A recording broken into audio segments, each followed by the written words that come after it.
We are live on AUS Property Investors, and I've restarted my computer and it's running like a well-oiled machine. So how you going anyway, Joe? Nothing about. Oh, mate, I'm fantastic. I'm glad to know your machine is on fire right now, because that is what we are going to deliver. Nothing but fiery value. It is. There's no guest this week. It is you and I trying to get through today. No, yes, we invited many people, but many people. No, we didn't. We haven't had one of these sessions where it's just you and I talking. But I think there's. We're going back to the future. That is what this session is all about. We're going back to the future. I'm just trying to present my screen so we can all see the awesome poster that is our very intimate relationship here of the two of us. But why are you excited today, mate? Why are you pumped for this one? Oh, because I was looking back at some of the properties that I purchased, and some of them have done fantastically well. Actually, I'd say the majority, a good amount of them. And of course, we had the COVID boom, so I don't want to say that I'm a genius or because I'm certainly not. But no, just excited to sort of take a step back to get in the DeLorean for my part of the segment and say, because oftentimes it's hard to think about those people that are just not hard to think, but it's difficult to put yourself in the same sort of psyche or mindset. And I was really thinking about that when I was putting together some of the thoughts and insights that I wanted to present tonight. So I'm just excited that hopefully we can, because a lot of people are afraid of making mistakes, and I wanted to sort of show that. Well, hopefully, one of two things. It's okay to make a mistake, because regardless of whether you make one or not, you can still make a truckload of money once you've learned from that mistake if you do make one. And number two, hopefully you don't make some of the mistakes that Joe and myself make. Or not that Joe's not going to be talking about that. I'm going to be sort of, I suppose, talking a little bit about that, and Joe's going to talk about what he would do today. So that's why I'm excited. Why are you excited, Joe?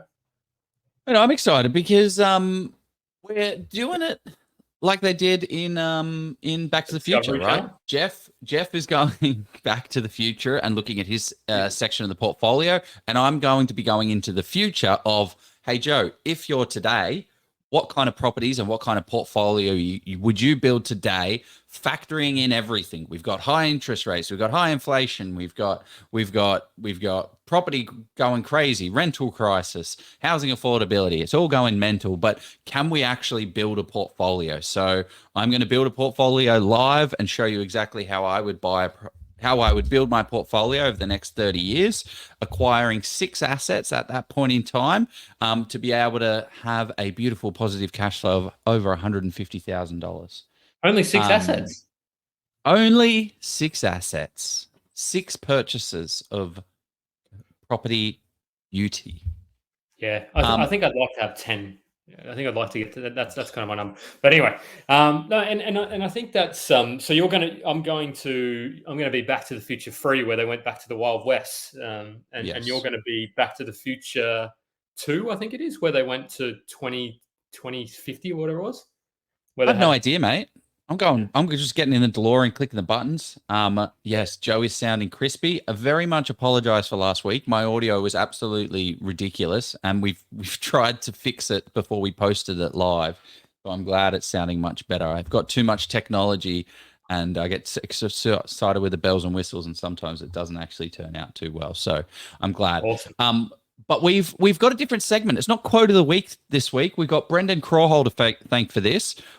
He reached out and he said, Joe, I would love to hear all of the guests and yours. What have you read this week? What content have you consumed? What content have you listened to? What valuable insights have you picked up throughout this week that you can share with the audience? Because that's going to open up podcasts for us. That's going to open up books for us. That's going to open up articles for us. So this week is, what content have you got? What is the interesting content that you've been digesting and soaking up? Jeff, what about you, mate? What have you got? Drawing a few blanks, to be honest, but no. I know you told me about this before, but my valuable content is probably not going to lead us to many podcasts, or hopefully not. Maybe we'll get him on one of these days once he's sort of finished his goodbye party. But no, Dan Andrews has finished off. He's done. He's gone ski. So I know that I sort of rail on things a little bit in the group, and I just don't like to see that vitriol in on the page. But interesting. So he announced the whole granny flats kind of situation where you could build a granny flat, and then decided out of nowhere. He's gone. Yeah, that's my contribution to the housing crisis. Don't say I did nothing for the housing crisis. I'm going to allow granny flats. The problem is there's no clear indication of what the heck that actually means. So we don't actually know what allowing a granny flat to not get a permit means. So I don't know. So the other valuable, probably more valuable content that I was reading on the ABS, and I didn't really, I read the kind of stats. So I read that today inflation for August, the month of August, is still. Are you looking it up? Are you, Joe?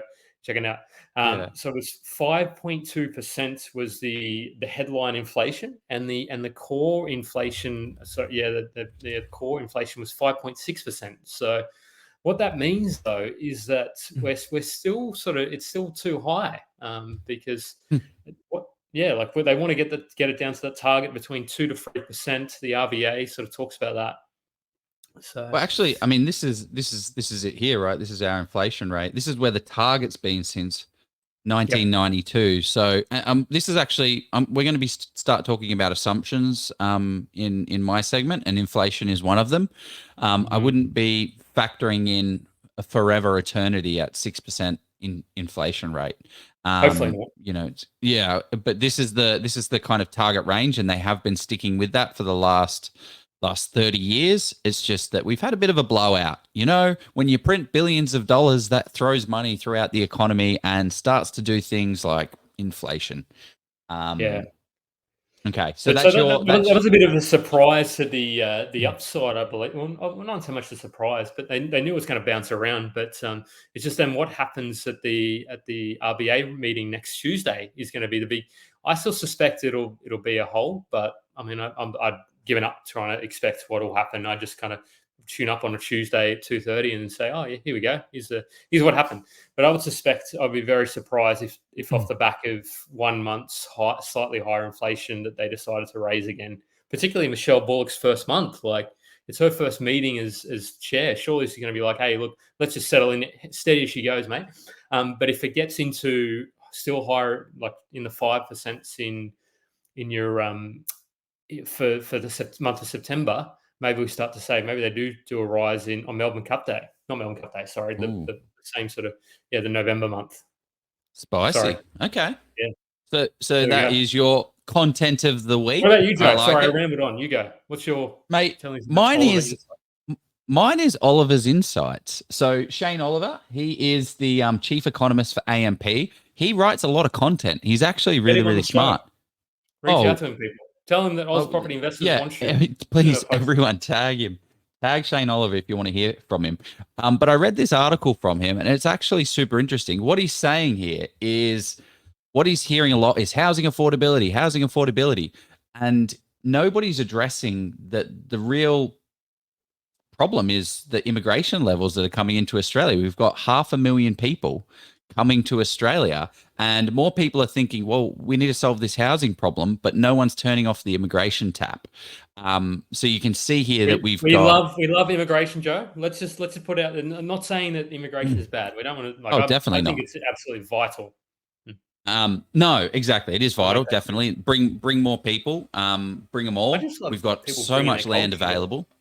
Yeah, all this land available. But it was just an interest. It's like, oh, I actually haven't heard this out in the media where people are saying, wait, you mean we can just turn off the immigration tap? He's not saying that, but no, he's just pointing out the obvious here that there's two sides to it. There's the supply story and there's the demand story, and no one's talking about how many new immigration helps build houses, probably more than the current workforce. There you go. Not getting too political about that. I do believe immigration is very, very, very good. But that was my. It's a double-edged sword, Joe. Because if you don't have immigration, how do you continue to grow your GDP as a country? Like you need to, like, otherwise you get in a situation like Japan where they've got a sort of becoming an older population. Even sort of China, where they had the one China policy. And I'm not going to say whether that's good or bad. They didn't have a lot of babies born, and they sort of have an older demographic over there. And it's like, well, how do you continue to keep sort of being productive and growing it? So they were growing at like 7-8% GDP. Okay. Content number 2, I'm getting to. This is millionaire migration. This is how many millionaires are entering and how many millionaires are leaving. And Australia has copped the most amount of millionaires, 5,200. China has lost 13,500. India negative 6,000. We are getting so many more millionaires. So when people talk about migration, New Zealand it's these 700. Like who? go New Zealand. Oh, kia ora. They got to keep up Anyway, with the Aussies. that's the content that we have been consuming. Where are we going here? What are we Do doing? people like that? So also on tonight's session, we want to make this thing interactive and engaging. So if you've got a question, if you're just starting your journey, like drop it in for Joe to ask on, to throw in sort of for him to answer some of that. Or if you've got a question for me about sort of how I would have sort of rebuilt based on what I've already, I'd love to hear that along the way, because we want to help the community, help the group as well. But yeah. Boom, baby. Ladies and gentlemen, we have a special announcement from the Master of Commercial Property Investing, Steve Polisi. I love commercial property. Get ready to have your minds blown as Steve is back, and he's got some pretty exciting news for us. Steve is unleashing his second sensational book upon the world, and get this, for the AUS Property Investors members out there, he's giving it away absolutely free. Yep, 100% free. Yep. 100% free for all property enthusiasts who want to learn and grow on their commercial property investing journey. But he's also added a little extra chili to make this deal even spicier. With this free book, you'll also receive a complimentary 1-hour strategy session with the man himself. Imagine a full 60 minutes with Steve's commercial and property genius dedicated to helping you master the intricate dance of commercial property investing. And who better to dance with the man who looks better than Patrick Swayze in Dirty Dancing? Don't know about that. Want to grab this offer? It's super easy. If you're live right now, click the link in the comments and secure it today. If not, grab your device, open up the browser, head over to polisiproperty.com, look for the book page and grab your free copy of Steve's latest masterpiece. And when you're checking out, make sure to use the exclusive code OZPROP to secure the free book and also your free 1-hour strategy session. My only concern with this offer is that Steve's going to have to turn it off soon, as he can only do so many sessions. So if you want to secure your spot, do so today. Oh, nearly passed out there. I think that's really good fun. So tonight, who do we have? I'm going to do an intro to Joe, and I'm going to be a little bit ad lib here.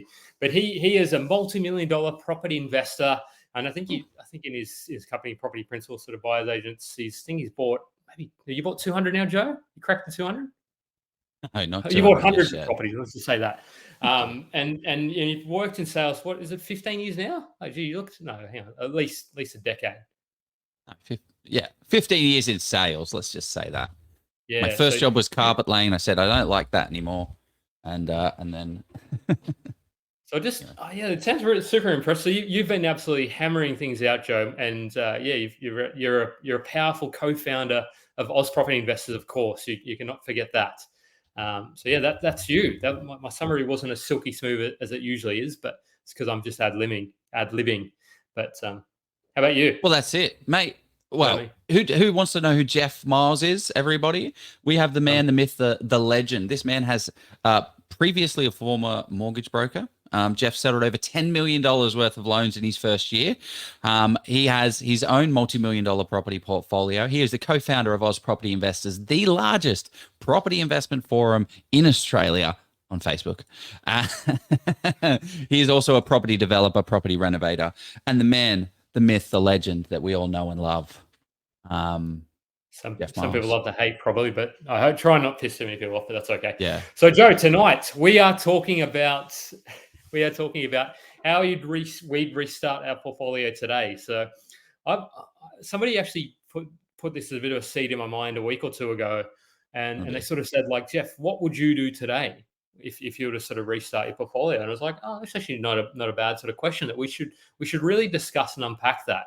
And let's, if we go to the slideshow, we'll sort of talk to that a little bit, but I'll give you a bit of context. So I bought my, actually, go to the first slide. Why not? First slide one. Here we go.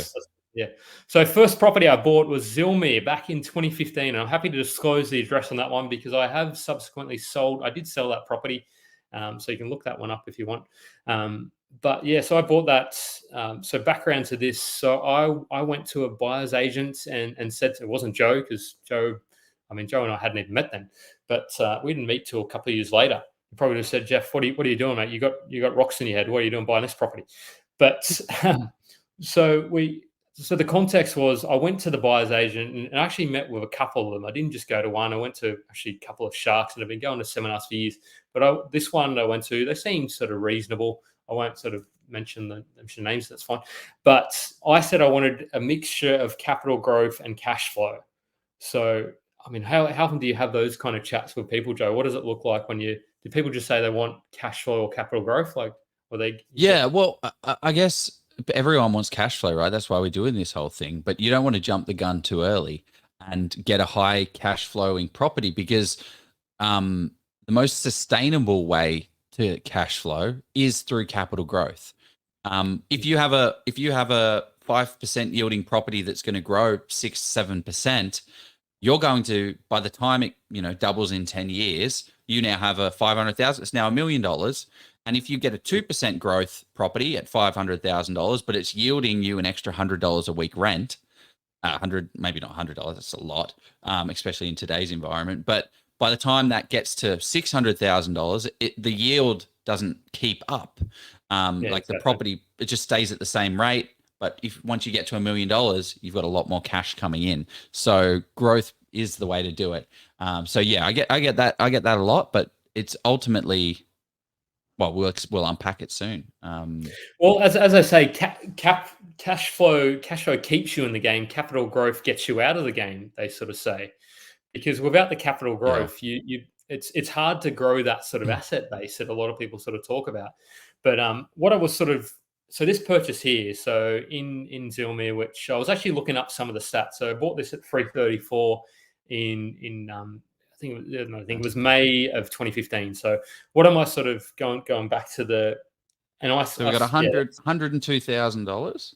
Yeah, I think it would actually sell for closer to 410 to 415. I don't necessarily think it would sell for 436. I think what's happening with that value is because I looked up, there's a lot of newer stock being built, which is then being sold for premium prices, which is messing with the algorithm. So I would be, you'd probably sell this one at low fours. You go for 410. So I sold it in December of 2021 and of course you can look this up, for 355. So you're sort of thinking like, why did you sell it? Why did it just about to? Because it had actually seen about 10 to 15% growth, and I said, you know what, like it will grow more. Like I knew it would. I wasn't surprised that it was going up a little bit, because rents, people would, my thesis is that people wanted yield. They wanted, like in Brisbane, you struggle even in sort of you're not getting those sort of, like this would be probably maybe a 5.5% yield, or would have been roughly, because rent's probably gone to 4. So going back before this purchase, what were some of the criteria that you had for like going back to the actual buyer's agent pick? Like what were some of the criteria that you had or were thinking about that you wanted your buyer's agent to be or to do kind of for you? I think I've actually got some of the emails that I sent to and asked some of the questions, really? but I don't. I didn't look at them. I should have looked at them. But my thesis was, my questions I had were very basic. I didn't even like. I was absolutely horrified. Not horrified, but I would be horrified with myself, my past self, and that's why I kind of think it's valuable to go back to the future and say, well, okay, with that, because I had a borrowing capacity of $400,000. So I had $400,000, so I could probably purchase up to about sort of 430, 440, maybe 450. And at that time, you could have bought a house in Brisbane at a 430 purchase price in 2015. You could have gone about and done that. Exactly. One of the things I think that's interesting with buyer's agents, because buyer's agents are covered, like you say, buyer's agent, it's a massive scope of, it's like saying doctor, right? There are so many different types of doctors. Not saying that a buyer's agent is like a doctor. Don't get me wrong. I hope PK didn't hear that. Otherwise, he's gonna tear me down. Where was I going with that? You've got to. There's different types. Like, was this one like one of those large scale buyer's agents where they have a lot of like lead volume pumping through kind of clients and pumping through rubbish deals? Were they a more personalized service? Like, were they an in between? I'd say in between, because and they posited themselves as having sort of people on the and they do have people on the ground in the city in Brisbane, and I suppose to their, I mean, this is, and we're going to go into a buyer's brief, because I think a buyer's brief is something I put a question out there, and people don't really know what this is, and we'll unpack it, because I think it's important, whether you're using BA or whatever you're doing. But my sort of thing was, I said I didn't want it to cost me too much. So that was, so then automatically they would have been thinking, okay, if we buy at sort of 400 or 420K, which is up to I didn't know what I didn't know. I mean, so if I just sort of, I think that one of the key lessons, and we'll go into what I would have bought or what I would love to buy, is absolutely, if you're comfortable and if you can bring yourself to it, buy the best asset you can based on your borrowing capacity. Not that that's advice, like put up the disclaimer, of course. Yeah. Well, I don't think there needs to be a disclaimer on that. Buy the best property that you can buy. That is the absolute goal. We've got this buyer's agent question for anyone that hasn't read it. I know we talk about, well, we've tagged people in it a lot. It's been shared 77 times, which is ridiculous. But people get value out of this. So it is like asking. So the whole point of these questions is, should you use a buyer's agent? Blah, blah, blah. This is how you uncover a shark. And you ask these questions to work out, how are you getting paid? Who are you getting kickbacks and referrals from? Because that's crucial. My first buyer's agent experience was absolutely terrible. Turns out the buyer's agent was getting a referral, a kickback, a commission from everybody: the mortgage broker, the conveyancer, the solicitor, the pest and building guy, even the real estate agent. It turns out he got $3,000 from the real estate to buy this property for me, while I was paying him a fixed price fee. So it's always good to understand that. How are they getting paid? And if they're getting paid by somebody else, how is their incentives aligned with you? So sorry, Jeff, I've gone off on a tangent. What are we looking at? No. So and if you go to the next slide, and this will actually tell a little bit of a story. So it's on the left hand. You might need to zoom in. Sorry, Joe. So if you look on the left hand side, that's Zilme over the 10 years and what it's done. So it's gone. So if you look at, so I bought that in May. So if I'd have sort of stretched my almost close to my, and I wouldn't have bought a house in Zilme, but that would have. This will dovetail into Back to the Future, how we'd sort of restart our portfolio, what I would have done with this one. But around that time, you could buy a house for about 400-ish thousand. And now the sort of, yes, it did go up to roughly 800. How many sales are in the suburb as well? That's what I always like to look at. If you go down, I've got the sales per year. So 85. So it's 85. A reasonable sort of number. So it's not like there's 10 sales or something. So it sort of did during COVID, boosted up to 800K. So, and then now it's sort of settled back down to 670. It's probably on the uptick again.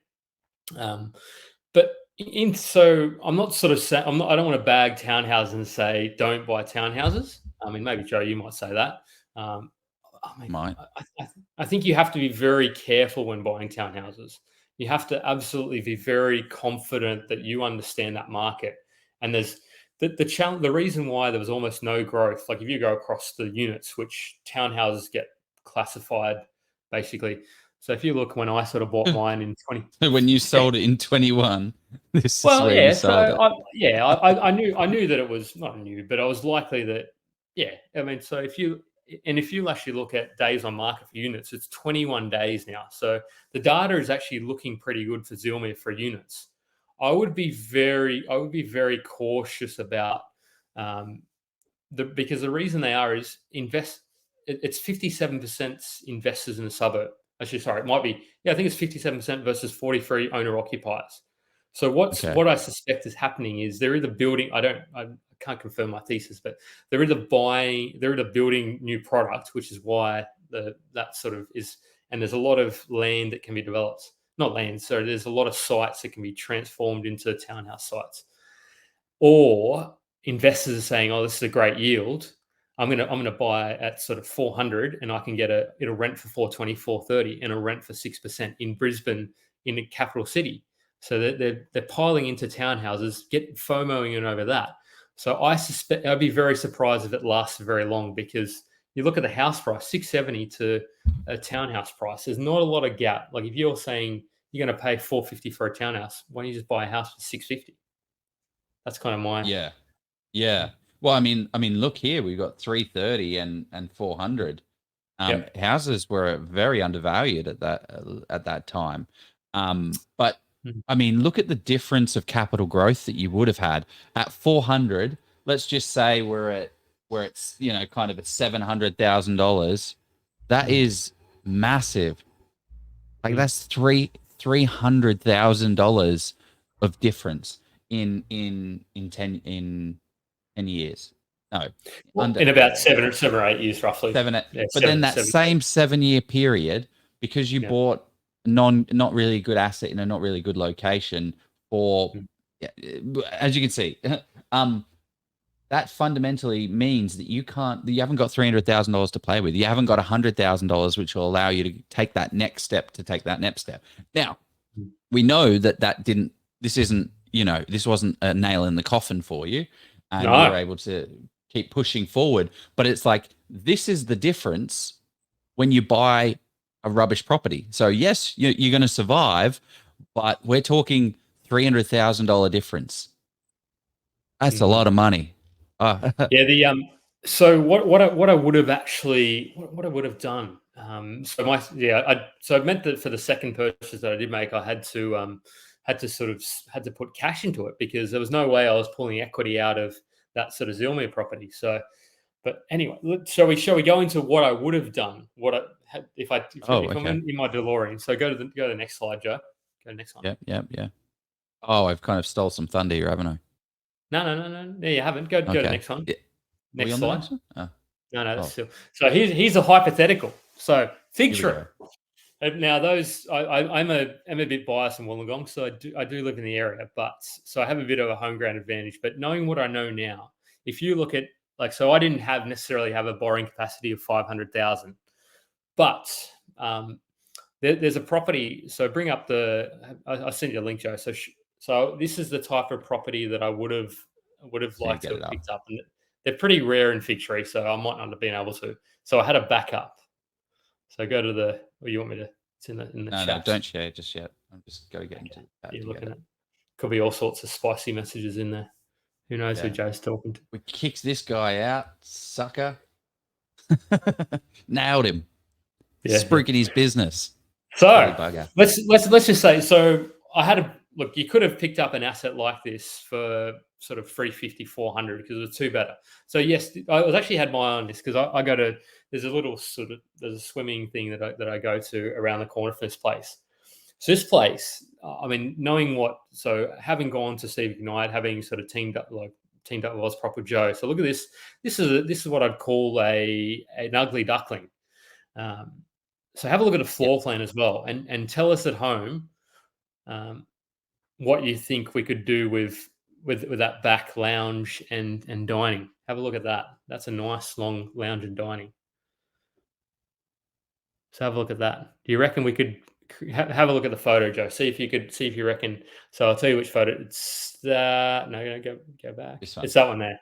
So I don't know. You might not be able to because it looks like it's not attached. It's an addition to the house. But could you add a bedroom to that, Joe? Or maybe not. What do you reckon? I mean, I'd be putting it into RP data as a 3-bed. I'd just be putting a wall up here. Yep. Pop a wall here, block this wall off, or block that wall off. Yeah, it's between. And of course, windows. go and seek your own counsel, all that sort of advice, because we don't want to become a cropper. But have a look at what a free better in fig tree is worth, Joe. So let's just say hypothetically in 2015 I could borrow 450. So I probably could have a look at fig tree for free betters. There's almost no 2 betters. So I want to. So I'm jumped in the DeLorean. Jumped in the DeLorean, 894,000.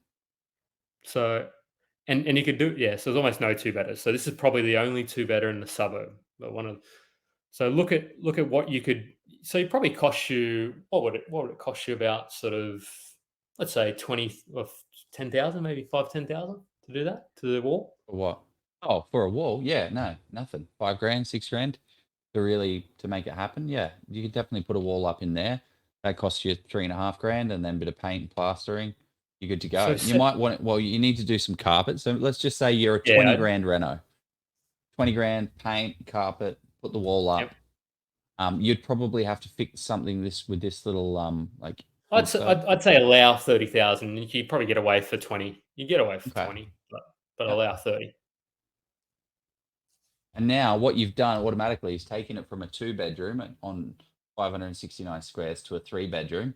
And then you go to RP data and all of a sudden you've got, yeah.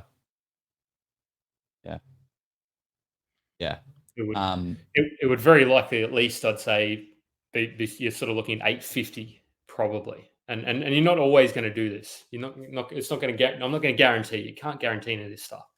But generally, that's pretty much what you did in Karaya, didn't you, or Norlane? Yeah, 2-bed to a 3-bed. Got my money worth. Yeah. So, but for me though, that's what I'm sort of like. I would, knowing what I know now about data, and I would have asked the professional, because I know that this company was actually buying some properties in Wollongong, and now that I sort of understand, and I bought this sight unseen in Zilmere, so that's probably another sort of insight that I would sort of say, going back in time, I would have actually, because having gone to Zilmere, driving through it, look, it's lovely, people live there, but there's a lot of townhouses and there's a lot of properties that are going to get knocked down and turned into townhouses because it's a growth corridor of properties. Wait, so instead we're buying this for 500K. Well, I reckon you probably could have picked that. You could have picked something up. Let's see. No, yeah, 500. So I don't think I would have had the borrowing capacity, but in my dreams I could have. Because yeah. So let's go to my actual hypothetical. Go to the next one, Joe. This is Berkeley. So just around the corner. And look, those who know Berkeley, it is a little bit rough. It is 100% rough. There is housing commission. But it's literally you are sort of right on the. You are right on the coast, pretty much. So I've run through this suburb. So I sort of you have to be. Well, no one would walk. You got to run. No, I'm just, and I haven't done run. Yeah, no, but similar. You've got sort of Illawarra Sports High, which around that sort of pocket there, you'd have to sort of jump on microburbs and all that. But that's where I suspect there's a bit of a cluster. But if you look at 2015, so this is not necessarily for and none of these suburbs I'm saying you're buying now because they're not really that affordable. If you're expecting it to go to 1.4 million in the next sort of 2 to 3 years or 5 years or whatever, it's probably not going to happen. But you're looking at 2015, you're buying it sort of 350, and now you sort of it peaked out about sort of 750. So well, I mean, it's had, by the looks of things, 152% increase. That's over 10 years. So 15% year on year. Off a lower base though. So you sort of but yeah, so that's essentially, I would have, knowing what I know now, be like, well, okay, I would have gone boots on the ground in Wollongong or insert any area, go to any area and sort of say, okay, look, this area, yes, it's a bit rough, but you just have to understand the hot spots from the not spots, as Joe says. So if I had my DeLorean, if I could have absolutely stretched, because I know that there's good pockets of fig tree, and same with Berkeley as well. You just need to be a little bit careful, but there's sort of the newer parts, which are probably the areas you might want to be considering investment property, depending on your risk appetite. If you've got more risk appetite, you might want to pick up a renovator. And you can do similar things in Berkeley. There's actually those 2-bedders that have like the extra sort of living room. So you could potentially convert it to a 3-bed in that suburb as well. Yeah, okay. Okay, so that's so what's that difference? That's a 300. That's again another $300,000 decision. Yeah, I know. Okay. So this is the painful. That's why I wanted to sort of. I'm not it. saying townhouses are rubbish, because there's people that have bought townhouses and that have made good coin. Like they've had to have done exceptional research to understand that discrepancy. Well, it's the market. It's kind of like you got to be buying in where that asset type is sold the most, which hasn't got a large land supply. Like if you look at Newtown, for instance, there's only townhouses there, right? Like that's a good asset. They're $1 million assets. Or Paddington or something like that. Or is that? Oh yeah, Paddington. Yeah, Paddington. Those terrace houses are ridiculous. I remember when I was a broker going to somebody's house and they'd done a reno on it, and I think they added like $500,000 of equity. And I was just like, wow, that just blew. That was before I was a property investor, before I became a serious investor. And I was just like, look at this. Someone says Berkeley since 1984 has done 7.45% Oh, that's per probably Mick. annum. And thanks Mick for sending me this, because I asked Joe this morning. I was like, oh, this is for those people who want to know where to get this information. If you get the CoreLogic mobile app, apparently, I don't know whether you need a subscription. I don't think you do, but this has the 10-year. But yeah, Berkeley. How do you get the 30? I He's think he got does since it. Or you 1984. either have to go back to you have to go back to you could do 3 sets of 10, or I think he does it in domain. I don't know how he does it. Oh, Yeah. I asked him to jump Logic on live, Man. but yeah. So it's an Ambit. This is a second property that I did purchase. So because I didn't get the equity growth that I would have liked, so I purchased this towards the back end of 2016. So about a year and a half roughly after my first purchase. So because I saved, scrimped and saved, and we got into this property. So if you look around 2016, that's probably. So I bought. I Yeah. still own this one, so I don't want to. I still have an interest in it, so I don't want to. I won't. I'll give some You photos, still but I'm own not going this to one? give you. Yeah. Yeah. Okay. So So I what still have is an it? A interest. 3-bed, 2-bath, Yeah, 1-bed? 3x1, so 21. basic sort of 3x1. We renovated it, so bought it at $302,000 back in June Wow. of 2016, and Wow.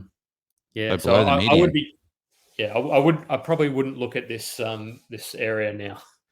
I mean, I'm not saying it's not going to, but you look at what it's done, like it's absolutely gone ballistic in the last since COVID, because this is sort of probably half an hour outside of Newcastle and just in the Maitland sort of area in sort of probably 2.5 hours. So everybody, the tree changes, the people that decided they could go and afford somewhere else, that's what caused this big explosion. But it hadn't done a lot until that time. Yeah, it hasn't really moved too much, but I mean, long-term buy and hold, right? That's the reason we're doing this. So are you upset with this purchase? Is this a good deal? Like, what are your thoughts on this? Well, of course, I got a bit. I'm not going to say I absolutely nailed the purchase. So the reason I was necessity is the invention of all need. Mother is in need of all whatever it is. Yeah, Because that's the saying. I couldn't go and buy a 500K property because I needed to. I could only buy sort of that. I had some borrowing capacity, but I didn't have any equity. Yeah. So I only had the sort of a smaller deposit. So I didn't have any equity to sort of roll into the next one. So I thought, well, I have to get a little bit creative. And I didn't go with BA for this one. I did a bit more research, and I still didn't do the massive data deep dives we do. But I learned from this and this. But if I'd have sort of purchased that sort of Berkeley or even a Fig Tree, if I could have maybe then sort of picked up in another area. So Oh, this is is here? the property. Oh, cute. So I didn't include the before shots, which I should have, but it was an ugly duckling. So, okay. So so you don't have any, you're not saying let's go for another one. You're pretty happy with that purchase. We don't need to go back in the time machine and get rid of No, this no, one. yeah, I know. So I only and then 3 and 4 that I've picked up. I mean, you've heard about the development deal, which would have loved to have kept that one. There's no, yeah. So the DeLorean really is the start of my portfolio, because that held me back from, because the second one I purchased, I purchased them in a little bit of cluster. So I did 2015, 2016, and then had to wait till 2019 to do more, and I did a couple more in 2019. Yeah, well, and that's it. I think that's an important point. Buying property is a buy and wait kind of thing. It's no get rich quick scheme. It's get rich slow. It's going to take time, but at the end of it, it becomes very, very worth it. So I hear it like 10 properties in 10 minutes. It's not really the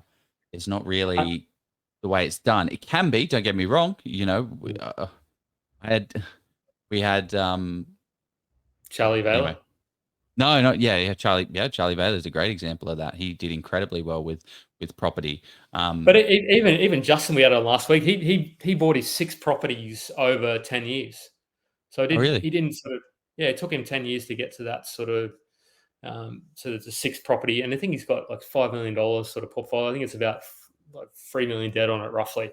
But yeah, that's the sort of, and so I didn't have a crazy income. I had a slightly above average. I was sort of on about 90K at the time, sort of in 2015, working in sort of corporate. You know, you change, they sort of track your time. No, they don't track your time. No, but it was, yeah. So it wasn't on like sort of crazy like 200-300K, because I probably would have been able to buy more if I was.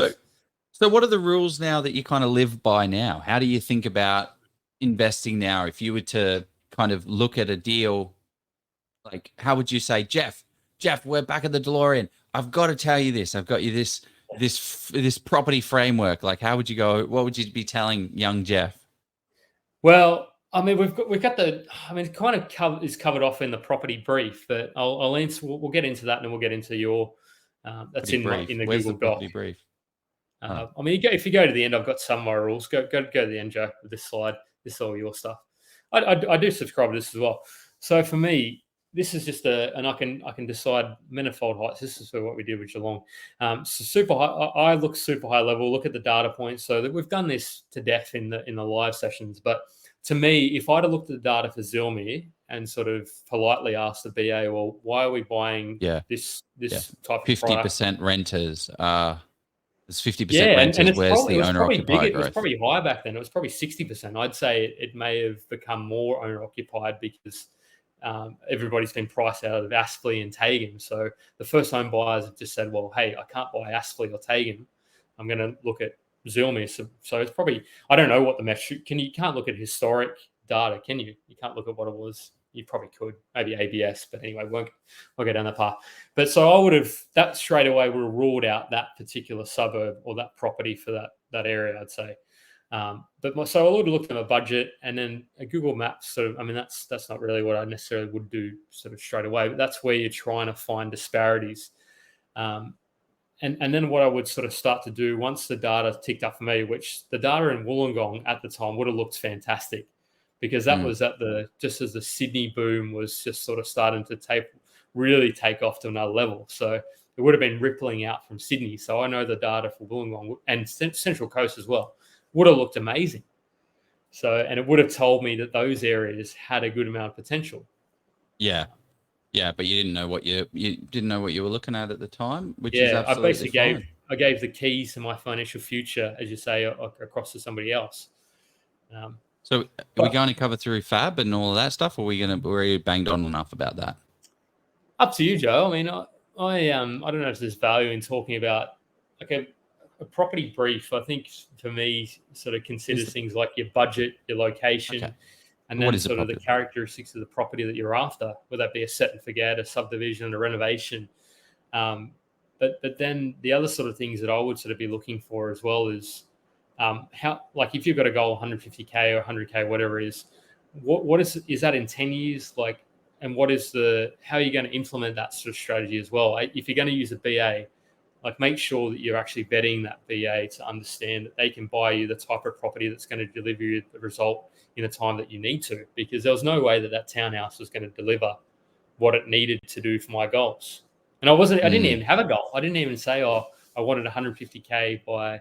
The closest I got to it was I said, look, I want to sort of map this out. I want to buy 10 properties. And they sort of said, we don't really sort of give that, because this is 2015, 2016, before game plans was floating around. And they didn't sort of say, we don't, because we can't predict what property is going to do, we don't actually provide that sort of. And I pressed them a couple of times. So I did get some sort of document. They said, this is not official. We're not sort of endorsing this as a company. This is something we've knocked up.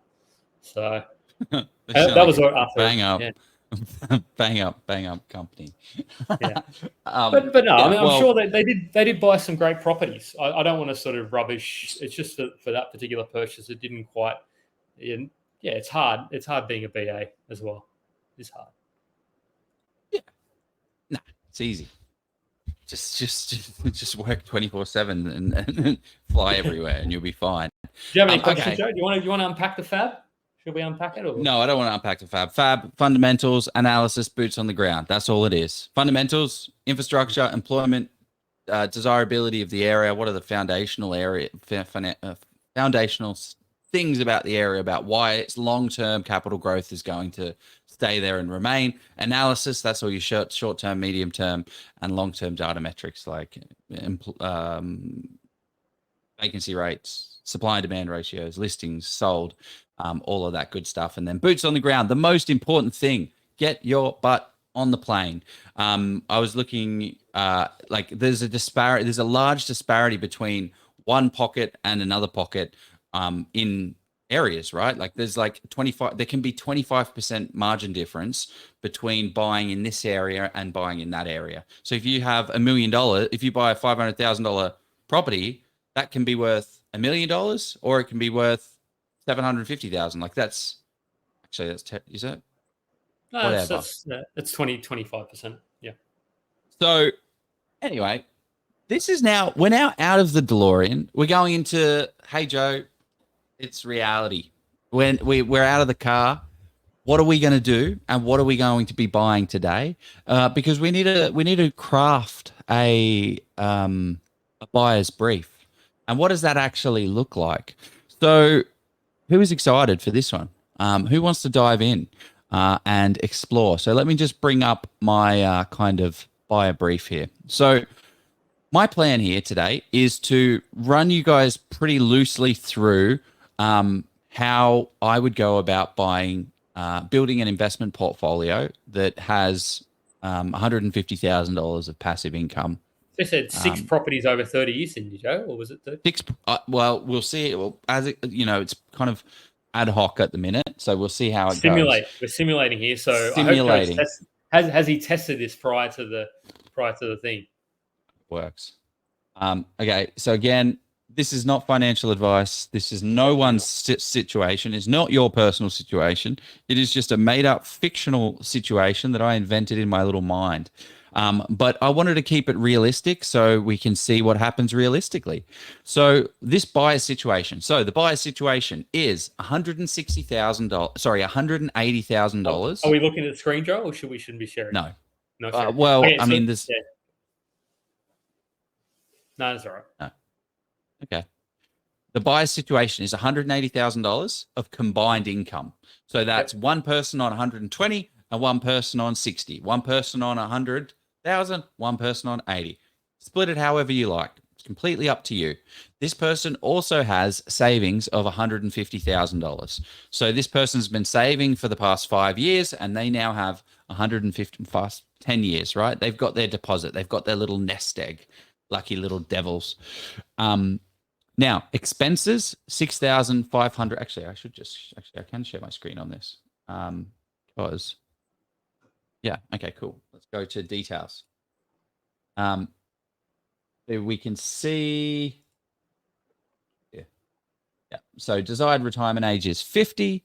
We've got desired passive income of $150,000 and desired retirement age net worth $3 million. That's the ultimate goal, and we want 5 properties, but we'll see how we get. We'll see how we go. Can I just say, if you're listening to the podcast, like you can listen to this, but also jump on YouTube, and like I'm a very it's going to be some visual things, but we'll try and talk through as much as we can as well. Yeah. And throw any questions in as well, people. Like whether it's about from my sort of somebody said something about selling as well. Why I sold that Zilmi, and I'm like, well, I mean, yes, it's grown probably 15%, arguably. Maybe 15%, let's say 15, 20. I know it's going to it will double likely in 15 years, over 15 years. It'll get to sort of 600, 650, whatever. Yeah. So I'm fully accepting that will happen. However, I'm thinking, well, why am I continuing to hold an asset that is likely going to continue to underperform? And some people may disagree with that, but anyway, go on. Here we go, Joe. I just wanted to address that because I saw it in the comments. Great. Let's the buckets. Do it. So this person has some buckets. They have $6,500 of expenses. They have a lifestyle of 4,000. Oh, their lifestyle is a bit out. I've messed that up. It should be lifestyle 1,500, and they should be saving $4,000. So I've overridden. It shouldn't affect anything too bad in here, but that should be 1,500 rather. You've broken it. I've broken it. Well, I haven't broken it. You can't break this bad boy. Okay, so every single year, we have every 7 years we have a car spend of $20,000. Car spend every 7 years at $20,000, and every 2 years we have a holiday for $5,000. So the ultimate goal here is a $3 million portfolio with $150,000. $5,000. Jeez. I suppose you could. Yeah. You can. Hey, we just did road trips when we were I'm kids. sorry, I We keep just interrupting. hopped in the car and we just road tripped all around. Yeah. So the ultimate goal is a $3 million portfolio. Now, if we actually do what we did, what was that? Who did we have on? His name's skipping my mind. 3 weeks ago, he said, great, if you want a $3 million portfolio. Brendan Kelly, yeah. $3 million portfolio at a 7% return gives you 210. Okay, well, what does a 5% return give you? Gives you 150,000. So if you want $150,000, you need $3 million worth of assets that is giving you a 5% return. That's going to give you $150,000. So, because I can see some of the questions that people are going to throw and say, well, how do I get the borrowing capacity to borrow or to hold $3 million worth of assets? And I think we'll actually unpack it throughout the thing. If you sort of stay tuned, people, hold on to your DeLoreans. Well, I think that'll be covered when it goes. Great, Scott. It's going to come up. I bloody hope so. Yeah, I mean, there's a question that's already come up. Your scenario is based on a 30-year projection, retiring at 50, starting at 20 with 150K. Well, if you're starting at 30, you're going to retire at 60. If you're starting at 40, you're going to retire at 70.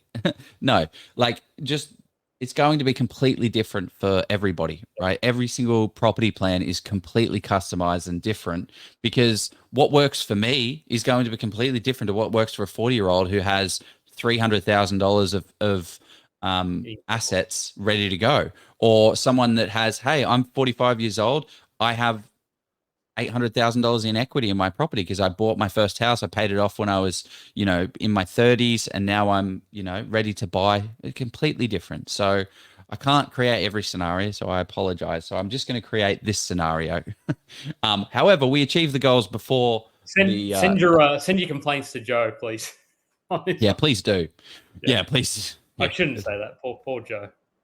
It's gonna be worrying all night now. No, it won't be. Yeah. So anyway, okay, cool. So the way that we're going to make some assumptions here, there are a whole list of assumptions that we base our decisions off of, that this plan is going to be built around. So the first one that you will see is 5% growth rate. So according to CoreLogic, national medium dwelling values delivered 6.8% annualized growth over the last 30 years up until 2022. 6.8% growth. But if I put 6.8% growth in here, it's going to go to absolutely gangbusters. So we're not going to make those assumptions. We're just going to assume that these just earn more. That's a good way. So you want more borrowing capacity, earn more, or create value in your portfolio to be able to do that. Now, interest rates are going to be at 6%. Now, just remember the kind of standard interest rate of what we want, we're trying to aim at is like 5.5%, but we'll keep it at 6% on our assumptions here. We have a debt to income service ratio of 600% borrowing capacity, 100% of savings placed into offset. Inflation you'll see here is at 2.5%. Again, we go back to the inflation target range. That's kind of where we're aiming. We don't want to be throwing out figures that are at 7% currently, when in the future it's not going to be like that. So you do want to kind of factor. That's a scary comment to make, because somebody's going to make a TikTok of that, and they'll be like, when inflation hit, because you're probably right. But I get worried when I was saying, interest rates the cash rate couldn't go to 3%. Surely couldn't it? And I've just stopped saying stuff about that now. It's like, because otherwise so many things. But anyway, to renovation return, you got all that. Renovation return. So the renovation return is, now we're very good renovators. What did we do? What happened with that other person? I had a client. What did we buy? 465. Yeah, whatever it was. Yeah, let's just say 465, and then we spent 20 on the reno, so plus 20. It was 18 on the reno. 15, 20, well, no, it was 18 in the end. And then minus 540. So that's put $1 in and get $3 back. That's what we're saying here. So we put our renovation return at 300%, because we put $1 in, we're going to get 300% back. I like to be conservative though. Could you throw that at? Could you leave that at? I mean, you can put it up to 2.5 if you want, but I think that's an exceptional result. I mean, you can Not put it really. like, That's bloody, isn't it? mate. That's what Well, we get but day in and how day many out. deals? That's how I How many roll. deals? Yeah, I mean, How many you talk deals to do I Belinda buy? Smith or even Karen Baldwin, who we've got coming on next week. I reckon she'll tell you like $2 is a fantastic result. Like $3, I'm sure she's done plenty of them, but yeah. Anyway, let's beggars can't be choosers. Let's put it in there, Joe. Leave it at free. Okay. No, it's at 2.5 now. You've sold me. You want more info? Anyway, these are all assumptions behind it. And the thing is with this, like for me, I'm not the type of I love a plan, but I just want that end goal. I know what my end goal is of where I'm going to go, and I just want to know that reality, when I overlay reality over to my dreams and desires, that I'm actually going to achieve what I want, right? Like that's what I'm trying to get out of here. Some people really, really like to see, okay, I need to do this, and okay, and then I need to do this, and then I need to do this, and this, and they want to be super like analytical on it. You can absolutely do that with this type of thing.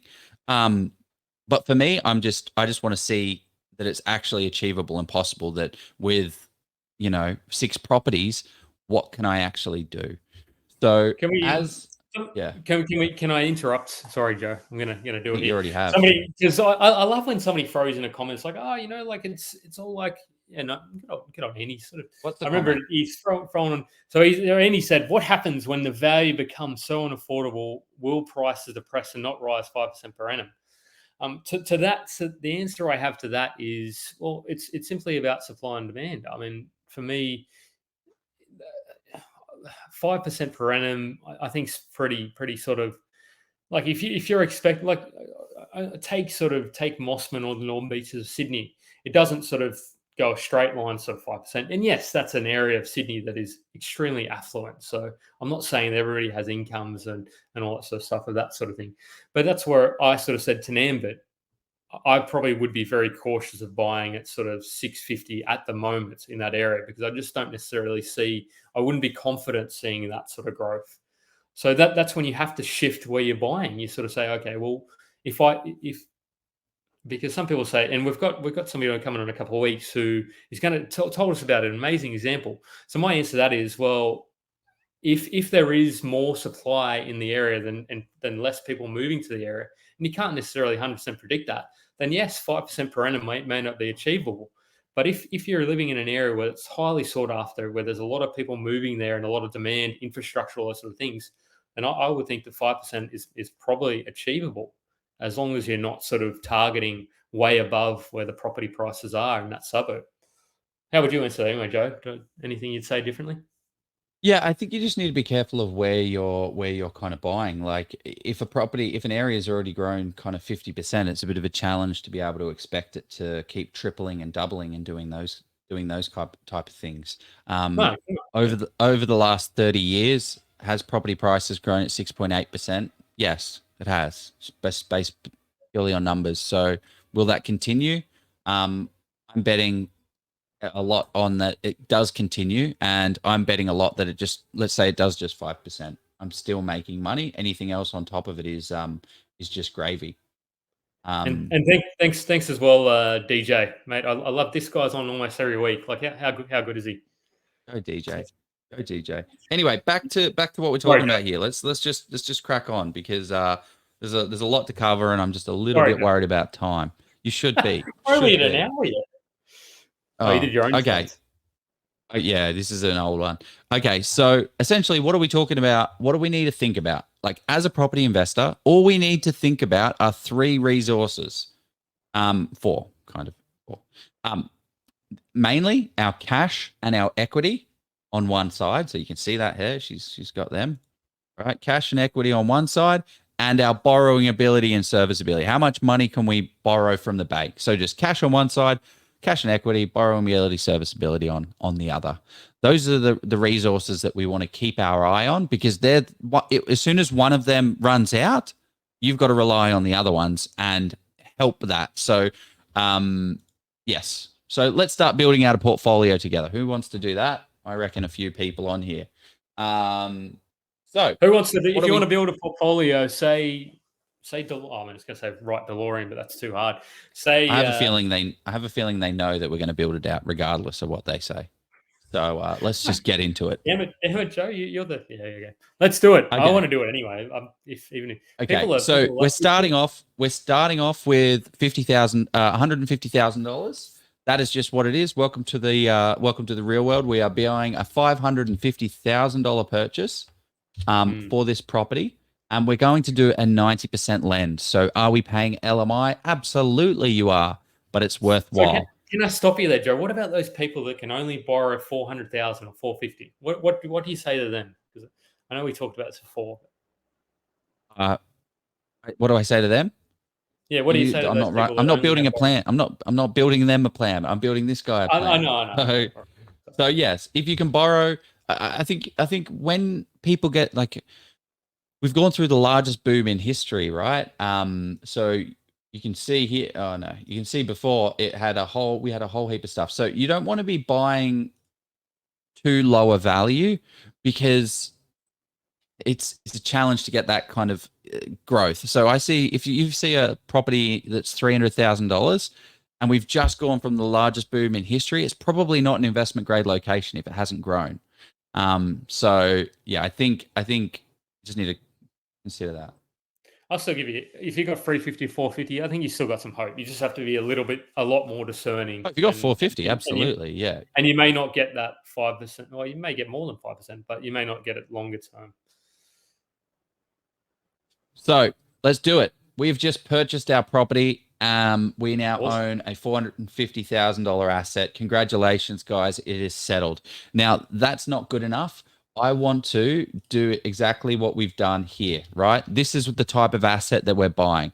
This is what we call an ugly duckling, right? This is the property that we just bought. It has a basic kitchen in there, nothing too pretty. This property was one of the deals we just spoke about, where we bought it for 468 or something after some negotiation. And that's what it looks like, right? And this is what it now looks like after some basic renovation. We did all the new flooring, new paint, touched it up, new carpet, fixed up some of the issues that they were having there, and that grew its value up that 300%. So that's the property we're going to buy right now. We bought it for $550,000, and now we're going to add that $50,000 renovation. Why are we doing that? Because if we look at our resources that we have our cash and equity here. So let me just zoom in. Cash and equity here. Here's our cash. Here's our equity. And then down here is our borrowing ability. So you can see we have a debt to income service ratio of 600%. So we still have room to play with to buy property. But right now we can't afford to buy another property because we only have how much have we got? Well, this is the year after. So we've only got like $50,000 worth of savings left. So what we're going to do instead is we're going to renovate this property and boost the equity. So we're going to go for a year spend. We're going to do a renovation on it. We're going to spend a $50,000 renovation. And that's going to I suppose another assumption I'm going to throw there is that you're buying a property that requires a renovation where you can, that's it. Yeah, no. You've got to, if you've only got one shot over the next couple of years, make it so bloody just seize anything you ever wanted. Sorry, people are now saying I look like a 2 a.m. nightclub DJ. No, he's saying the property, Joe, not the property you were showing. Not you. It looks like a 2 a.m. Oh, okay, yeah. I get it. So it's kind of good when the lights are down, but when the lights go on, it's a little bit shady. Yes. Okay. Anyway, let's get down to business. So what have we done so far? We bought a $550,000 property. It has a 5% growth and a 5.2% yield. We've spent $50 on a renovation. We've put $1 in. We've got $3 out. This property is now worth, after year one, market value $755,000. But what you can see here is we've still got borrowing ability. So that's not our limited resource. Want to zoom in a little bit on. Yeah, right. Yeah. To do a lot of zooming. So 2024, we have $50,000 in savings, and we have 2024, we have $91,000 worth of equity. 2025 is where we need to be. We have $133,000 worth of equity. So what are we doing? We're going to wait 2 years and we're going to purchase another property. But this time, instead of using our cash, which is quite limited, we're going to use our equity. So let's go ahead and do that. So we're going to buy a $550,000 property, residential. Instead of doing an 80% lend, we're going to borrow all of the money for it, 110%, using our equity to be able to do that. We're going to be buying another 5.2% yield, and we're going to purchase that. Now, the types of assets that the types of properties that we're buying. So Joe, based on that second purchase, what is what do you have a global, as in like the overall LVR of the portfolio? Giving you just yes, yeah, the global overall LVR is that at 2025, the property portfolio is 1,438,000. Yeah. And then the total debt is 1,381. It's the other way around. So you have to do 1,384, the debt over the. Yeah. So that's a 96% lend. Yeah. So it's getting up there. Yeah. But also, look over here. As long as you're comfortable with that sort of more aggressive and you're so, I just want to throw that out there to make sure that we're not sort of, Yeah, so it's a good point. I mean, our running costs are -8 when we're down $8,000 in year one. When we've got 2 properties on the go, we're down $20,000. However, we are saving $4,000 a month. So we've got that $4,000 a month that we can eat into. We haven't dropped below our safety net, and we can afford as a couple to not go above that, right? So now we've bought that second property. What's next? We should use some more of our cash and add some more value to boost our equity. So let's do that right now. We're going to, instead of doing a $50,000 reno, let's do a $40,000 reno on this one. Yeah, that's a very dangerous, someone's written here, that's a very dangerous position to be in with over 90% levels of debt. Yeah, I wouldn't be recommending running we're not recommending anybody do anything, of course. So this is kind of, I think unless you're extremely comfortable with your position is what I would say. But also a lot of people. So I'm actually running the numbers with how people talk about how debt is actually factored in and looked at.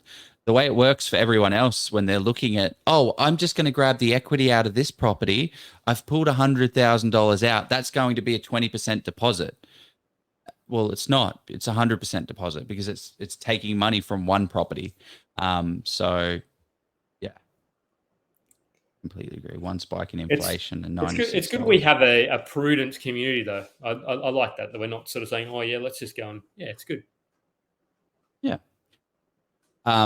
One thing to factor in here as well is a safety net of how to think about things. So what are the worst case scenarios? If interest rates rise 2%, we're going to be negative. We're going to be negative $5,000. If interest rates drop 2%, we're going to be negative 54. You're looking at the passive income.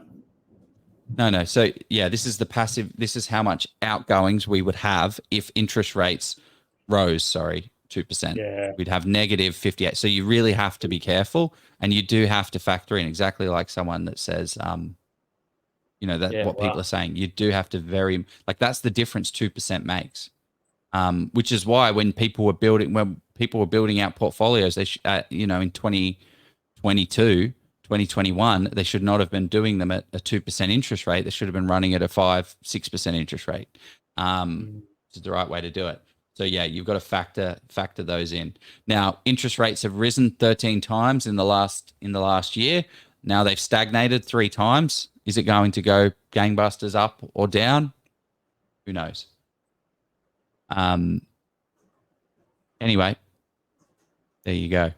I like we're keeping it real though. We're keeping it real. We're not sort of, it's good to point out, yes, you can do it. You may be able to do it, but yeah, just consider the implications if interest rates either do stay higher or if they go higher again. Just be mindful, people. Yeah, and this is why we need to do a risk profile. There's a lot more to this than just running these numbers. I just wanted to run a quick scenario. No, I like it, man. It's fantastic. What are we doing next show? When are we buying? Well, we're stuck. I mean, this is remember, we're running with reality here, guys. We have no more borrowing capacity on these properties. We can't borrow to buy another property. We've got $1 million worth of assets, and we can't borrow to buy another one for a little while here. So we're just gonna sit on the sidelines. Maybe in 2028, let's see what 2028 looks like. We've got in 2028, we have $320,000 worth of equity. So congratulations on that. 2028, we've got 48K of savings. No, $130,000 worth of cash. So you know what we're going to do? We have a lot of equity and we have a lot of cash. Why don't we turn around on our portfolio now and start to attack this borrowing capacity a little bit by adding value to our properties, by a granny flat? How about we do that? So to do that, all we do, it costs, $160,000 for a granny flat. We're going to do it a mixture of cash and debt. So we're going to do a 60% LVR on that, and $0 of growth out of the granny flat. And then we're going to controversial. Some people would argue against that, but we've already got the house growing. We've already got the house growing, so the granny flat itself is not going to grow. So I've seen people get $400 a week rent on a granny flat times by 52 divided by $160,000 purchase. That's a 13% yield. So we're going to put a 13. That's a crazy return on a granny flat. $400 per week. Jeez. Yeah. Not bad. So throwing that on has not ruined our borrowing ability. It has dropped our cash down a little bit, but let's have a look of where we are now. We're in 2027. So as this individual, we're in 2027. We have savings of, what's that? 50K. Well, actually, let's go 2028. Savings of 60K, 2028. We have a market value portfolio of $2 million almost, and we have $328,000 worth of equity.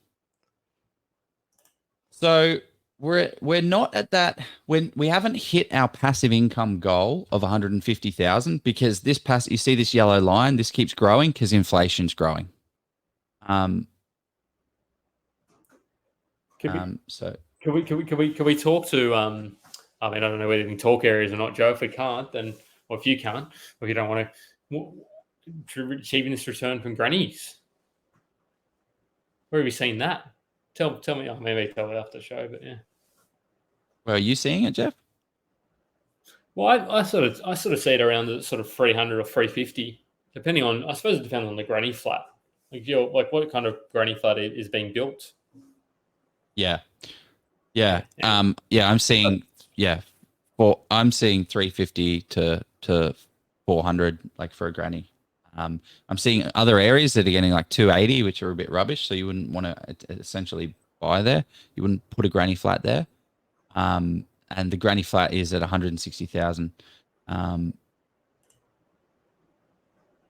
Look at that. Someone's promoting Steve here. Steve's getting some love. Who's that? Is that it's probably Steve. No, Steve Fleecy. Okay. Anyway, look at, let's have a look. At the end of the day, we're in 2028 right now. We're still negative $10,000.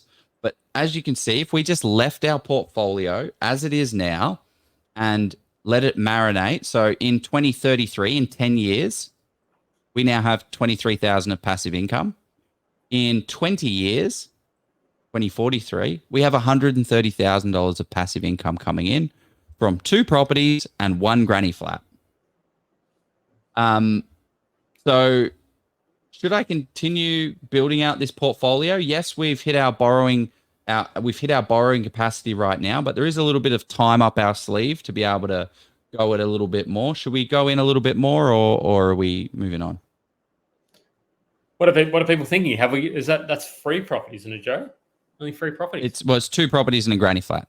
3 properties. Only 2 and a granny flat. Jeez, that's I suppose your rental. I mean, you said you wanted to get to 6 properties, didn't you? I know, but we got to run this. There's nothing worse than going into a situation unprepared, especially when that situation is purchasing one of the most expensive assets of your life against a trained property expert in the form of a real estate agent. It's a scary thought, but it is a skill that can be taught. Do you want to learn how to become fully prepared when buying a property so you can get out there, buy your dream home or investment property without the fear of actually messing it up? Scott Agate, the founder and expert property negotiator at Hello House, has been helping people buy their properties by stepping in and negotiating with the agents and saving his clients tens of thousands, and in some cases hundreds of thousands of dollars. Scott has now decided to share all that he's learned over the past 28 years in real estate so you can go out there and do the exact same thing on how to find a property, analyze that property, negotiate on that property, and transact on it to get the best results. He's created the Get Buyer Ready course, which is a step-by-step guide on how you too can become an expert property negotiator. It's the easy way of how you can avoid all of these agent games and get the best purchase price on that dream home or your investment property. The course is in short bites for busy people with no fluff at all. Just all the information you need to get buyer ready and secure that next property with confidence at the best price. Scott has been kind enough to give our community a massive discount with the link below. Sign up today before you even think about putting an offer on that next property, and it will be one of the best decisions you ever make. Oh, there you go. There you go. Or even I forgot Steve's book thing earlier on. So sorry, Steve. I just tagged him in that. So I did 2 comments in one. But anyway, so let's see. Sorry if I missed you saying this. Is this? Oh yeah, that's a good question. Like with the, are you paying P&I off them, or no? Yeah, it's interest only. It's interest only. And then what we can do is start to you can flip it around, and then start paying down the debt. So what happens is, yeah. So it right now, what this portfolio is on interest only. But then it will go down, like you will be able to refinance it and then go principal and interest to then be able to pay it all down. Nice one. One of the things that I wanted to mention on this whole portfolio building, it is kind of done in 3 stages. So typically there is the acquisition phase that allows you to build up this nest egg of properties in this portfolio. Then there's momentum. There's a momentum phase, right? Where we're trying to accelerate this journey. And when that's going to be through value add, it's going to be through granny flats, it's going to be able to do subdivisions or something like that. How can we get some more growth? So what I see a lot of people doing is building a bit of a portfolio with 2, 3, 4 properties. And then the bank says, no, you can't borrow anymore. You can't do it. So what you do is you turn around on your portfolio and start doing these more creative things like renovation, subdivision, developments. Just make sure that you're buying an asset that allows you to do that.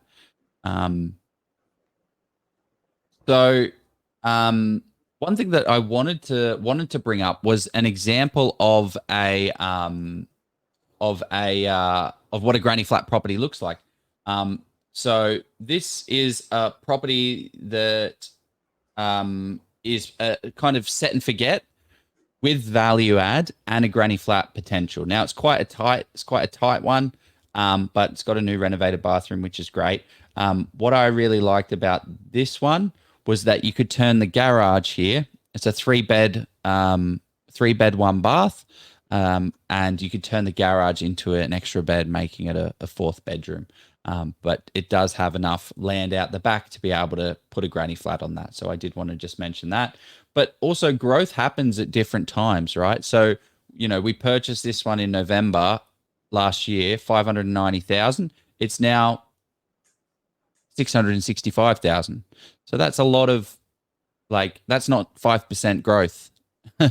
That is actually, if you get this cool little calculator here, it was purchased for 590,000. And the new value is 605. 12, well, good math, mate. 12%. There you go. 12%. Well, it's pretty. Just do 10% is 59, and then you said, I just had a bit of a crack, a bit of a guess at the others. Yeah. Mental maths is one of our fortes. Good. Okay, cool. So let's have a bit of a reassessment of where we're at.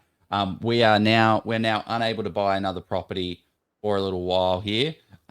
So we want to look at people are loving. They want to know about the interest only versus P&I. When does it flip, Joe? Have you got 5? Does this game plan show that, or? Yeah, I've got to make it. It's a little bit. Yeah. Sorry, man. If it's too hard to change it, don't worry about it. Yeah, it's too hard on this profile. I haven't set it up correctly to be able to do that. To be fair, this is all like people. We didn't, Joe. I mean, I'm very impressed that you're able to talk to this on the fly, though, Joe. That's all right. Keep going. People want to see more. They want to see buying more properties. So, which year is it realistic? Do you think that, because there's going to be kids in there as well, Joe? So there's this modeling. Can you actually reduce that savings? Or just stuff you can't change savings down? No. Yeah, absolutely. Like, you can change the savings, you can alter the savings. So for instance, we've got life built in here. So we have $50,000 reno, we have $5,000 of travel, we have a $40,000 reno, we have $5,000. Then we have $28,000 in 2028 because we're going on holidays. But we also have kids, and they're going to graduate, and we're going to give them a $20,000 gift. Okay, great. That means we need to get rid of $20,000 in here. So you can enter all of these what if scenarios in, and it then factors in. So 2028, we have $60,000, we have 130, but now really at this point of this portfolio, we're not really at a point where we need to worry about cash. We're doing it based off of equity, because our total portfolio value in 2030 is $2 million, and our total debt is 1.6. So we have a portfolio equity value of $526,000. And this is kind of why we go for growth first, because it allows us to get into some higher cash flowing assets, right? Yeah. Otherwise, you've seen in the first part of the show, if you go for a townhouse, or not a townhouse, but an asset that doesn't grow to that extent, and you're waiting 5 years, and then it finally starts to grow, and then maybe it grows only for a year or two, that then can really hamstring your sort of ability to keep building that portfolio, unless you can keep saving ridiculous amounts. Yeah. So in talking about P&I and offset, so what we're making the assumption here is that we're saving X amount of dollars every single year. So you can see this debt level starts to drop down. And then this is our money going into our offset debt. So the debt is getting paid down via the offset, which then completely offsets at whenever these two lines cross, which is 2046. Right. So what's that? 24 years. 23 years. 23. That's scary, isn't it? 23 years away. It's 2046. Jesus, man. Yeah. 2046. But also at 2046. Will we still be doing on property? That's the key question, Joe. Maybe not. Maybe. 2046. If the people will have us. Okay, but we haven't hit our target, Jeff. We're not at our target just yet. Sorry. What are the opportunities? So we've got $500,000 worth of capacity. We can't borrow to buy a $500,000 property until 2036. So let's go ahead and do that. Let's buy a $500,000 property at 2036. Let's buy. By the way, people start throwing questions in. Like, it doesn't have to be about this. Like, it can be about anything we've discussed. I kind of want to ask Joe a sneaky question, but I think he'll give me I think I know the answer he'll give me. I'd probably give the same answer because I hate when people ask me the crystal ball questions. So actually, look at that. We can actually borrow. We can borrow to buy a Found some money behind the couch, have you, Joe? When can we can borrow? Found some borrowing capacity behind the couch. So let's go buy a $600,000 property at that same point in time. We're going to borrow against it entirely. It's going to have a 5% yield. Can I just say though, in 2036, if you're buying a 600K property, I'm going to say that there's no growth in it, Joe. Is it cash flow focus? Like, I'm just going to throw it out there because that's 13 years away. That's true. Probably a property that's, but I don't know. Well, let's buy a $500,000 property and then let's get the future value. The future value for this property would be based on an assumption 13 years later, it would be based at $943,000. So that's kind of what you should expect for that property. So that's a very good point. Yeah, and I suppose, that's a great feature there because otherwise, I imagine, and look at that. We haven't. That's nearly $1 million purchase, and we've only just kind of hit our borrowing capacity limits there. So that is in 2037. 2037. What wage increases have we factored in? Sorry, I know we went through the assumptions. Wage growth is at. Is there wage growth? Maybe there isn't. No, there is. Position cost, borrow capacity. Wage growth, 2.5%. Oh, there it is. Should be an alphabetical quarter. I reckon that would be. Maybe that's an idea. Maybe that's an idea. Sorry, Jordan. The feature request. Think about it on the fly. Yeah. So wage growth is at 2.5%, and this is why I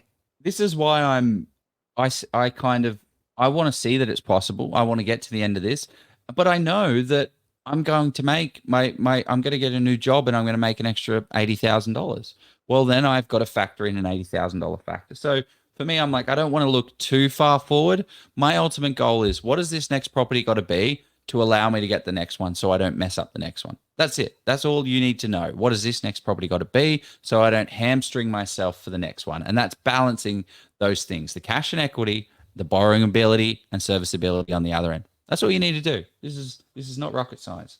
I love that people throw in. Let's see the same scenario done on commercial and industrial, better ROI and less outgoing. 600K property in the future is a granny flat.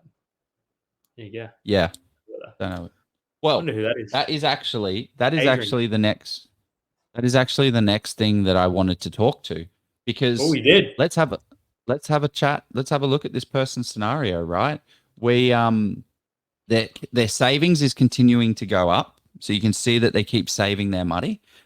So we're now at, in 2033 they've got $300,000 of cash because their money's just keeps saving. Their property portfolio in 2030, let me just zoom in. Their property portfolio in 2034 starts to turn positive, so they've made $40,000 of positive income. We just purchased this other asset. So their portfolio value is now at, so I've gone a bit crazy. We've got I can't hover over it. 38 is a $4 million portfolio in 2037. And we're getting very, very close to our targeted wealth of $150,000 in today's dollars, which is $250,000 in 2050 dollars. So we've got $1 million in equity. So what we're going to do is we can't borrow any more money, but what you can do in the commercial space, talk to Steve Polisi about it. You've seen the ad. But what you can do is you can do a lease doc loan. So in 2038, we're going to buy a $1 million commercial property. I think that's $1 million. Commercial property. Yeah, no, it is right. Yeah, you're right. Seven numbers. Yep. We're going to have a 4% growth on the commercial asset and a 7% yield net on the commercial asset. And that is going to give us a portfolio of 5 assets. We have gone above our borrowing ability here, but we used a lease doc loan. How would you describe a lease doc loan, Jeff?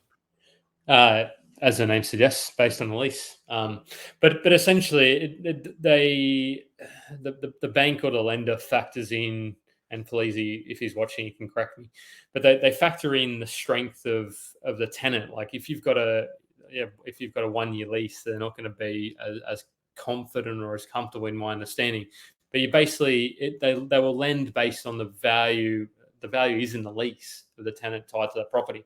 What does happen with those type of loans, though, is that after a certain amount of time, you will need to either refinance or need to get it reviewed. So, I mean, typically, I don't know, but some lenders will do an annual review of the lease. I think, and I mean, I'm played too much in the commercial space myself, and others will say after 2 or 3 years you have to sort of refinance somewhere else. So it's just something to be mindful of. It's not a license to print money, but it's an option. Yeah, and this is why you need to choose well and buy in the right space. But now in 2038, we bought that commercial property. In 2043, so 20 years, we now have a $6.5 million portfolio with $2 million worth of equity, and in 43, we have not quite the passive income. It's actually not quite the $113,000 worth of passive income. So not quite our 250, but once we get to 2050, we achieve that passive income target of $300,000 of passive income. And however, you've got $200,000 here of equity. So you could buy another commercial property down the line, and then like as soon as you do that, it's going to completely shift it up. Does it does this platform, does Game Plans factor in what happens if you sell an asset? Well, yeah, you can sell. Which one do you want to sell? I don't know, the one that's first one? Probably the one that's growing the most. So I don't know. Yeah, what the rent? Yeah, I'd sell the one grown at 5%, right? Yeah, I know. Yeah, that'd be nice if they all did that in real life. That would okay. Let's sell all our stuff. Let's sell the 2023 there purchase. You go. So you can actually hit. It actually tells you how much it's earning as well. Sold. What does it do? When did you sell it? I sold it at 2039. So what's that going to do? It's going to give us a bulk of. It's going to give us a. Oh, we can't see the cap. There you go. So you can see here we had market value. Our market value just dropped. But it's just moved up our cash position. So we've now got more cash. When does it get you to your goal, Joe? When does it? I think it gets you there in the 2040. When I get yeah. Well, it's not going to change It's not going to change much on the goal because we've sold the asset that was providing us income, because it was pretty much what was the return on it?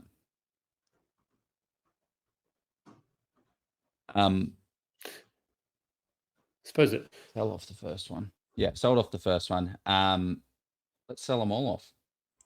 Sell them all off. What does that do to the system, though? Doesn't it just say that you don't have no assets and no income? I mean, of course you don't. Yeah. You do.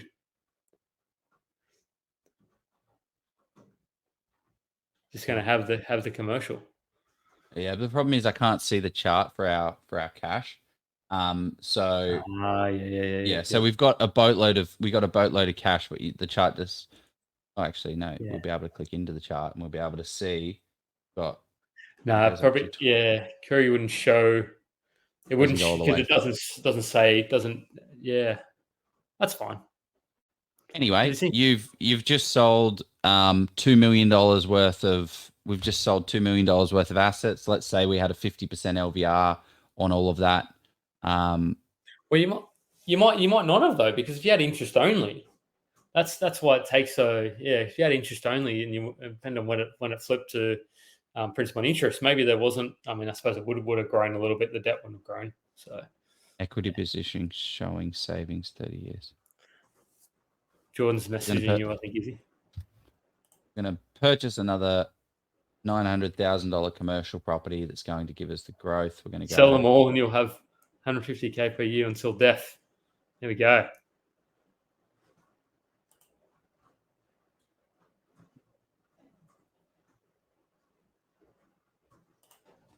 I think we've just gone a little bit too deep with this. Sorry, it's blame Jeff on this. He just starts throwing. I start throwing, well, because I saw people kept saying sell. I mean, and then some people say, yeah, Anita. There we go. Interesting suggestion. Not saying you should do that without advice. It's frozen. Who's frozen? Equity's frozen, isn't it? I hope we're not frozen. But so that was very illustrative, young Joe. I think you achieved. You seem a little perplexed, mate. You don't feel good after mate. I'm not happy with that. I'm not happy with that presentation. There's way too many variables, and there's way too many questions getting thrown about. And, that's my fault. I should just do the present. Poor Joe. It was good. Well, essentially, at the end of the day, property planning, like that's what, 4 properties, and we're able to hit a $150,000 thing in 20 years.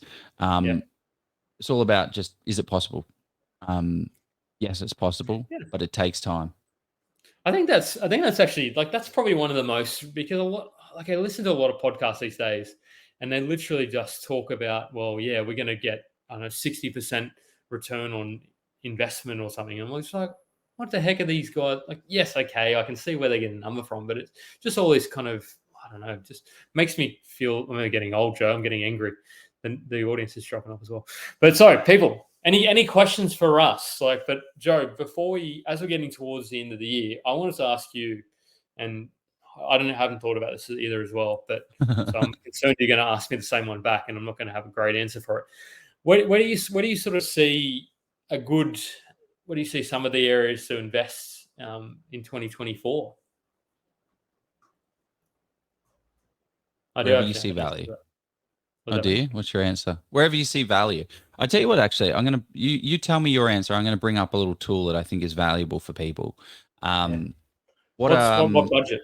What budget? And you just talk to where you're seeing value, mate. You go wild. Treat yourself. Okay. I'm going to say $500,000. For me, I would. Jeez, it's a good question. This one, bloody hell. What have I done to myself? What have I done? Question. Well, probably not buying anywhere in New South Wales. I mean, you could pick up assets at $500K in New South Wales, but I don't know. That's the. I'm gonna say that there is a lot of momentum heading in Brisbane, and it's then just picking. I'm not going to say Brisbane's going to be the best performing, and $500K in Brisbane, you're not buying a lot these days.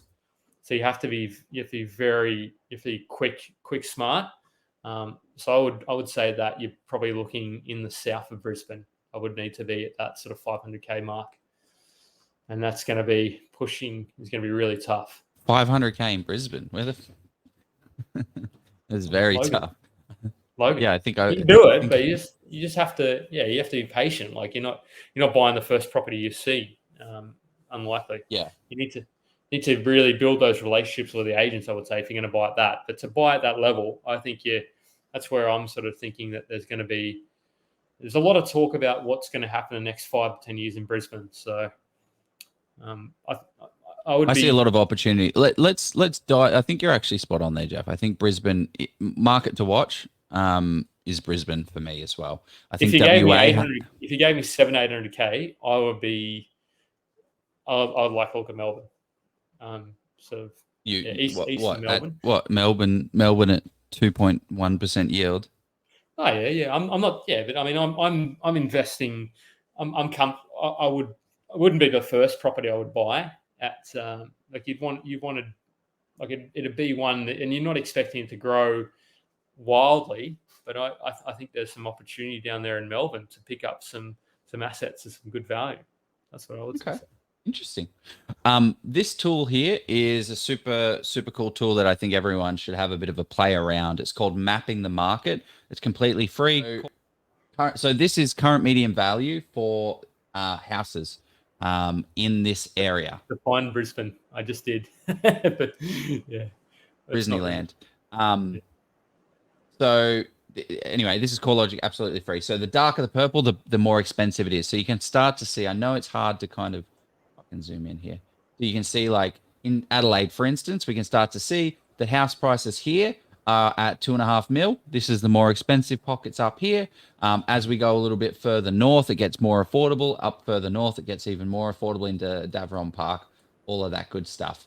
So down south, Christie's Beach, on Coringa Council, you can see that. So let's have a look at the market over the last 3 months. You can start to see that there are pockets in South Australia that are starting to go red. They're actually starting to go down. So you can start to see on the outskirts down here, Christie's Downs has risen 5.5% in the last 3 months. Oh Up yeah, here, there's a bit Adelaide. of rising. Jeez, I forgot about Adelaide. How could I forget about you're the mayor of Adelaide, aren't you, Joe? I am the mayor of Adelaide, but if you say to me, where is the, like, you've just got to really be careful. Like, this is the last 12 months in Adelaide. It's starting to cool off a little bit in pockets. Can you do a free? You can't do 3 years on this, can you? No, not on this one. So same with Perth, right? Like, what is Perth looking like going forward? So what's our current median value? You can see more of the expensive by the Swan River and by the ocean. Rockingham Council, you can see down here, Mandurah, quite affordable. So this is a really good tool to quickly identify. But what does it look like 12 months ago? So we're starting to see a bit of a reverberation of house prices are getting a little bit, losing a bit of value here. 12-month change. What about 3 months change? 3 months in Perth has dropped off in the cities, but on the outskirts, in the more affordable areas, there's still value. Same with current. The thing I would be interested to see is how many sales have actually happened in those sort of suburbs as well. Like, because in those, particularly in those sort of $1 million plus suburbs, you just think, like, if there's 15, 20 sales in 3 months or whatever, it doesn't take much to sort of throw that. So, but yeah, it's a great tool. Yeah. So 12-month change. Oh God, Hobart's not doing too well, is it? In the past 12 months. Tim said Hobart expected to grow 10. Tim, could you give us a source for that? I mean, maybe the negative 10% in Hobart. I don't grow negatively in Hobart. I don't. Hobart's done a lot in the last 5 years, so I wouldn't see. So this is the interesting thing for me. This is why I wanted to bring this chart up for everyone. One, because people had to suffer through my previous presentation, but two, in Brisbane, look at all the negative pockets, right? This is all negative growth. Down in Ipswich, there's a little bit of growth. Down in Rochdale, there's a little bit of growth. Woodridge, Springwood, there's some negative growth all over. Let's have a look at what happened in the past 3 months. Everything is growing. Everything in the past 3 months has been growing.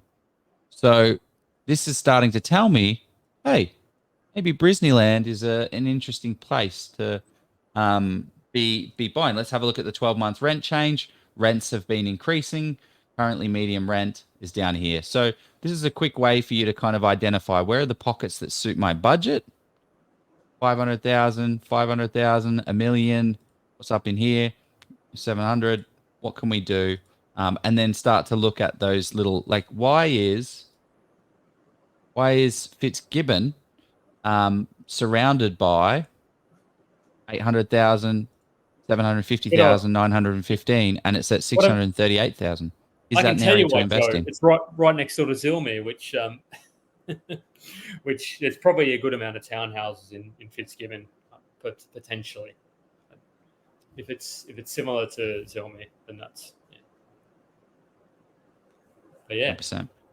People are still enjoying it. They're still tuned in.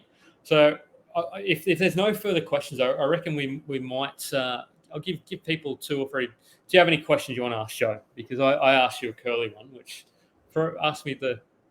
I haven't got any self-questions for you, mate. I think that was a good session. I think, what would you do? How would we go back in time to sort this out? Yeah, we would make some shifts. But ultimately, it came down to, for you, it sounded like you'd do a little bit more research and you'd be looking into areas that have some more growth potential in the short to medium term, the medium to long term, but then in the short term, adding value through subdivision, granny flat, renovation, or something like that. So I don't know. I think that was a lot of value. What does Jeff do for a living? I do lots of things. No one knows what Jeff does for a living. Somebody called me a what do you call a quandary? Adrian a couple of weeks ago called me a quandary. He doesn't like if you can look me up on LinkedIn if you want to see what I do and what I've done. I've done lots of things. Cool, mate. Well, I think that session was good. No more questions. I am good to go. Hope that was value. Hope someone got some value out of that. If anyone has any questions, reach out. Central Queensland, probably pretty hot because it's temperature. Yeah. I don't think it has Central Queensland. That's Brennan. It doesn't have it. Yeah, it's only the capital cities, isn't it? Yeah, it's only got the capitals. Oh no, it's very patchy. Yeah, there's not enough, probably not enough activity out there to justify the 3 months, maybe the 12 month. But yeah, all right. Let's finish. Where can people? I was going to say, where can people check me out? I mean, they can check me out on AUS Prop. But where can people check the young Joe Tucker out if they don't already know? Where can they check you out? Joe? If anyone wants a great buyer's agent, that's exactly what we do. But I'm not taking on any more clients for the month of October. So I might take you on in November. We are fully booked for clients. So please don't sign up to me. We only serve a few number of clients at a time, and we are at full capacity, finding them amazing deals. So out of respect for them, we are not bringing on any more clients, which is the right way to do it, in my opinion. So yes, if you want to reach out, say hello, and I'm happy to say hello. But Jesus, what's going on here? There's no nude beach in the Cronulla, I hope. There is. There's got to be at least one or two, Joe. I mean, yeah. Anyway, it's time to go and jump in the DeLorean or jump into it. Yeah. Let's go buy. Yeah, let's jump in the DeLorean and let's go buy a property. See you guys later. Love it.